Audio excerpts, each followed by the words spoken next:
জয় তখন বলে, তুমি কি আমাদের স্কেচ গ্রুপ স্প্রিট ফিঙ্গারে অ্যাড হতে চাও? সং তখন বলে, কিন্তু আমি তো ভালো স্কেচ করতে পারি না। তখন জয় বলে, আরে তাতে কোনো সমস্যা নেই। যেটা শুনে সং তখন কি বলবে আর বুঝে উঠতে পারে না। ওদিকে জয়ের সাথে থাকা মেয়েটি সিয়া এক্সাইটেড হয়ে তখন চৌকে জিজ্ঞাসা করে, আসলে সং কি আমাদের গ্রুপে অ্যাড হতে রাজি হয়েছে? তখন জয় বলে, না, হয়তো ওর ভাবার জন্য কিছু সময় লাগবে। এরপর জয় সংকে মেসেজ করে গ্রুপের ইনভাইট সেন্ড করে আর বলে, তুমি যখনই চাও আমাদের গ্রুপে জয়েন করতে পারো। তারপর আমি তোমাকে অ্যাড্রেস পাঠিয়ে দেবো যেখানে আমরা গ্রুপের সবাই একসাথে দেখা করি। এরপর রাতের বেলা সং পড়ার টেবিলে বসে তখন জয়ের বিষয়ে মনে মনে চিন্তা করছিল। আর এরপর সে জয়ের ইনস্টাগ্রাম প্রোফাইল চেক করতে শুরু করে এবং দেখতে পায় জয়ের পোস্ট করা প্রায় প্রত্যেকটা ছবিতে সিয়া ওর সাথে আছে। যেটা দেখে তখন সং মনে মনে ভাবতে শুরু করে সিয়া হয়তো জয়ের গার্লফ্রেন্ড হবে।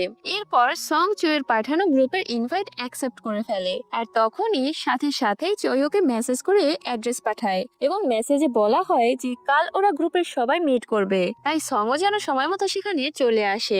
যেটা শুনে সং তো তখন অনেক খুশি হয়ে যায়। পরের দিন সং এর মা ওকে টিউশনে ড্রপ করে দিতে যাচ্ছিল।